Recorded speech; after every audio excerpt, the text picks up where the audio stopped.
your dreams, goals and desire, aspirations,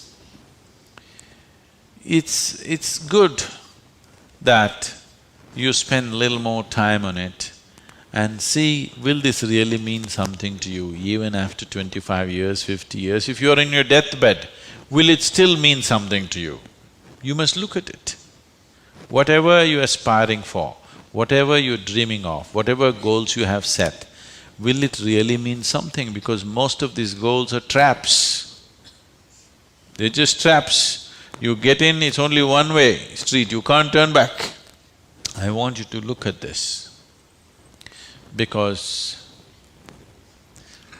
many of them are older than you. You ask them what they dreamed of at 18, they're fortunate it didn't come true.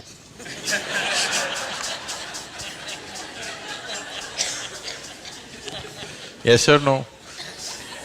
If everything that you desired and dreamed came true in your life, could you live with it? Fortunately, many of those things got filtered and never came true, isn't it? So, it will be very good if anybody of your age, if they want to decide and fix the goals of their life, it'll be very good if they take a break from all influence that's around them. Social influences, family influences, other influences, withdraw somewhere, that's why an ashram. Withdraw somewhere, sit down, meditate, bring yourself to a certain level of clarity and joy.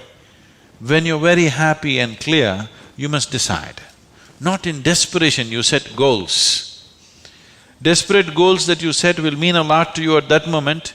Tomorrow morning you look, you don't know why you're tangled up with it. So, it'll be good. If you're fixing your life, it's best that you do it when you're very, very peaceful, happy and clear-headed, isn't it? Not influenced by anything around you, simply by yourself. Sit and decide what is it that you really want to become in your life. What is it that will be of enduring value for you, not for somebody else, for you. And you don't have to build a personality for that, you strive for that. The necessary persona will come. You must understand what a personality is. The word personality comes from the word persona. Persona means in Greek or in Latin, I'm sorry, is a mask. This is a mask that they used to use in old theaters.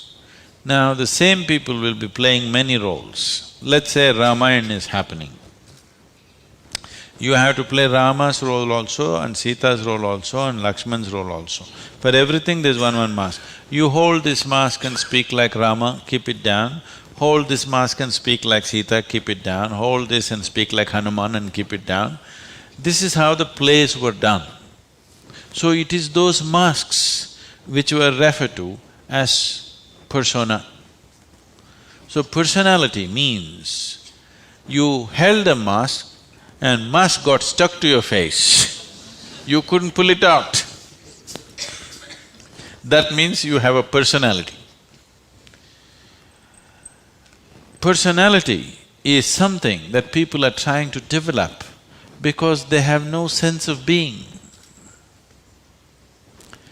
Instead of the real thing, you're trying to concretize the fake thing. If you are in touch with your being, why do you want a personality? It's not necessary. You can be a different kind of personality in different places. You are actually already. Or are you stuck with one personality?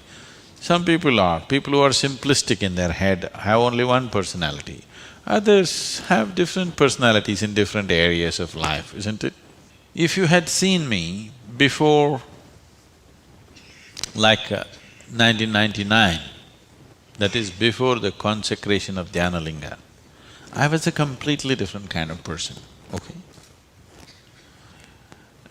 To such an extent, everything about me was so different. Well before that things happened that was beyond me, but this was conscious.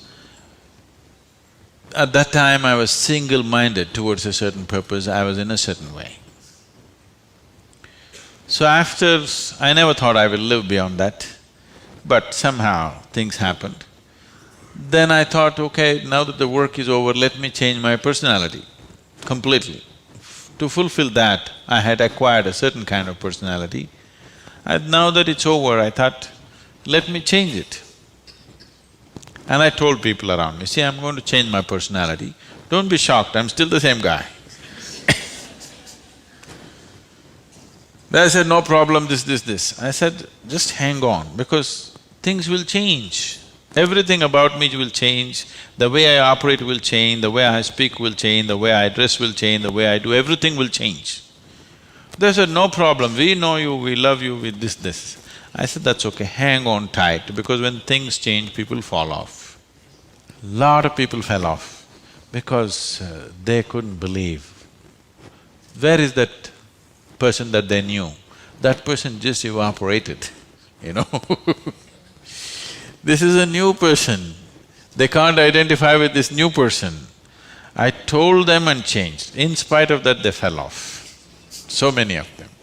So many of them who were very dear to me and very close to me, they fell away because I changed so dramatically. And I told them I'm going to change because one phase of work is over, now it's time to change my personality.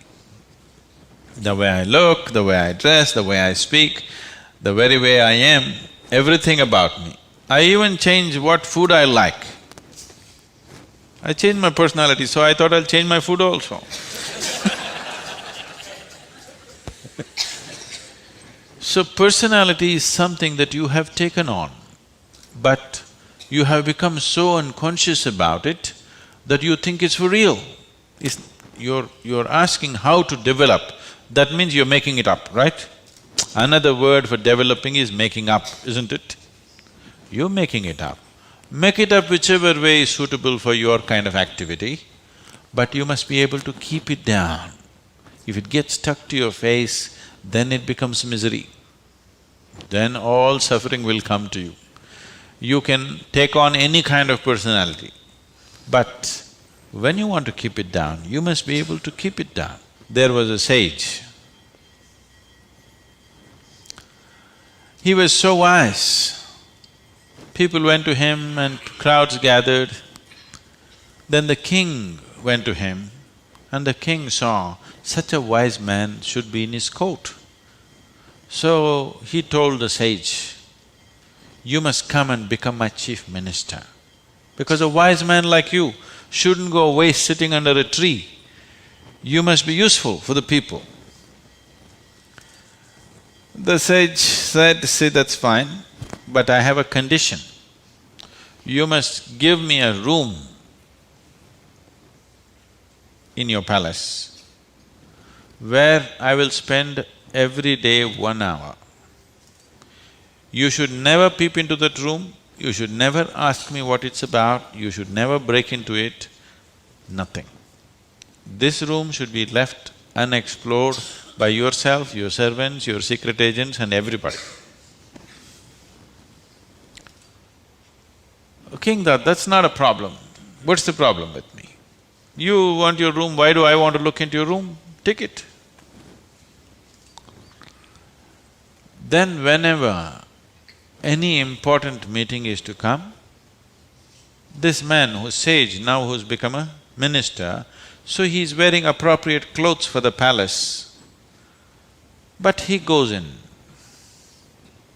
to this room and locks himself for 1 hour and comes out. A few months and years passed, but then after that king's curiosity, it even got us to Mars. He wants to know what the hell is he doing inside.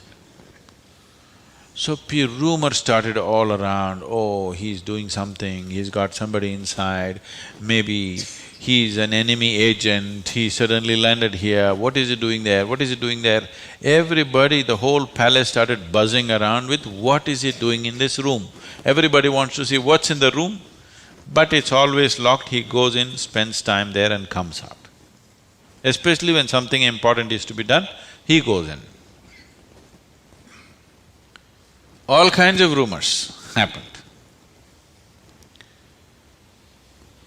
So, One day, king couldn't hold it. King asked this man, "I want to see what's in that room." He said, "Well, there's a promise you've given me. If you break the promise, I will leave." So he contained it. He doesn't want to lose the man. He's too wise. And then his other courtiers started talking, "How can you allow this? We don't know what's happening inside. It could be dangerous, it could be this, it could be that." One day when he was not there, they broke open the door and went inside. They looked around, the room is empty, no furniture, no nothing, just empty room. They looked, nothing. Then what does he do here? Then in one corner they saw very, worn out clothing hanging there and a begging bowl. They went. They couldn't make out what this is. Then he came in. He said, "Well, you wanted to see, you have seen." The king asked, "What do you do here?" He said, "Whenever I want to make any important decision, I come here, wear my worn-out clothes and sit with a begging bowl, clearly, that I don't want to be caught up with all the things of the palace. I want my wisdom not to be lost in these clothes and in this jewelry and in this stuff. So I come here, wear those clothes, sit with my begging bowl, make the decisions and then come out. Now you've broken the promise," and he left. So, this is what meditation is for you. Every day when you sit, you strip yourself down. You don't have to do anything about it. If you sit there simply, see, anything that's made up needs constant support from you, isn't it? See, suppose you tell a lie. It needs constant support to keep it up, isn't it? But if something is true, you can even forget it, but it's still there, isn't it? You understand what I'm saying? If something is true, even if you forget it, it's still there, no problem.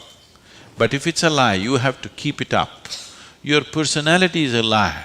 Your being, your existence is the truth. You don't have to keep this up. This will be anywhere there. What you make up for the sake of the society, to function in the society, you need a certain kind of makeup. You must be able to keep it down. If you're going to bed fully made up, then something wrong with you.